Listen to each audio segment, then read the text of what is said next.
यानी जिसने जैसा धारा, जिसने जैसा धारण किया, जैसा समझा,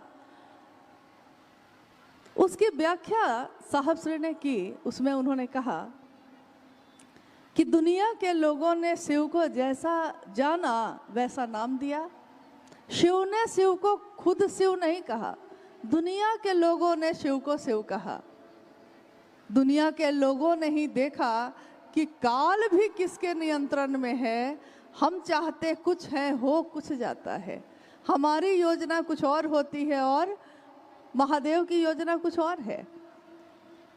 तो पल प्रतिपल अपने जीवन में घटित चीजों को देखकर लोगों ने जो समझा, बोधात्मक रूप से समझा, सचमुच में यथार्थ में समझा, तो ये समझा कि जीवन तो हमारा ही है, ये दिल भी हमारा ही है, ये दिमाग भी हमारा ही है, लेकिन न तो इस जीवन के एक भी सांस को हम आगे बढ़ा सकते हैं, न घटा सकते हैं।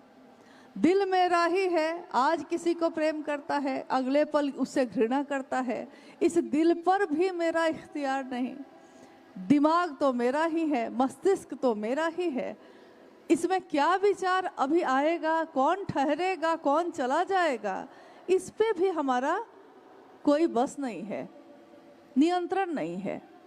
ये कौन है जिसके बस में ये सारी कायनात है?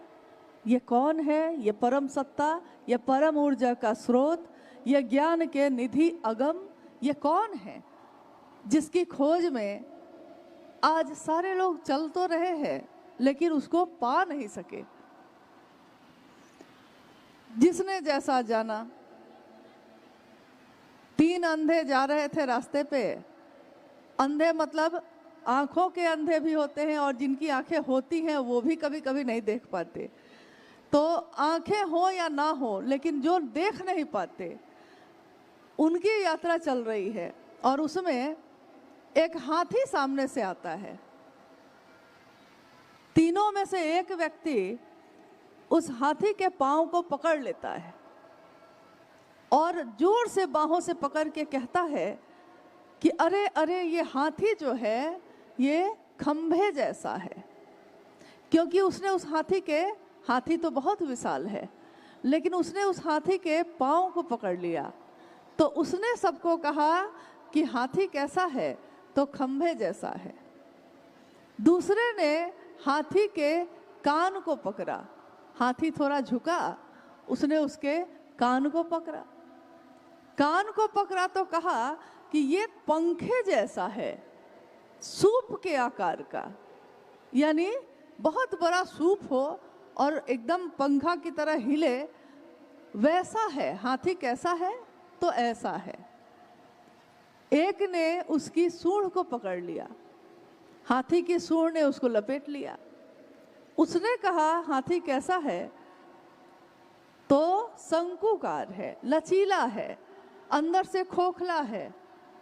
जिसने जैसा पकड़ा उसने वैसा ही बताया दूसरों को, उसकी व्याख्या वही कर दी, लेकिन उसके समग्र स्वरूप को कोई नहीं जान सका, संपूर्ण रूप को कोई नहीं जान सका। शिव अखंड है, शिव असीम है, शिव आदि और अंत है।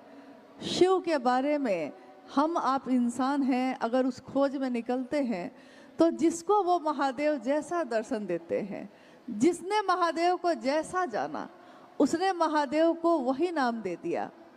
जिसने ये समझा उसने कहा महाकाल है। जिसने ये समझा कि जीवन और मृत्यु के चक्र से कौन बचा सकता है, कौन है जिसकी आराधना करने से हम इस चक्र से निकल सकते हैं। हमारे ज्योतिष, हमारे पंडित पुरोहित, हमारे प्राचीन समय के ऋषि मुनियों ने कहा कि शिव का एक रूप है महामृत्युंजय, यानी वो आपके मृत्यु के चक्र से, आपके जन्म के चक्र से आपको निकाल सकते हैं। तो लोगों ने जब भी जीवन पे आपदा पड़ी, जीवन में कष्ट पड़ा, हर जगह से हार गए, तो महामृत्युंजय के रूप में उस शिव की पूजा की।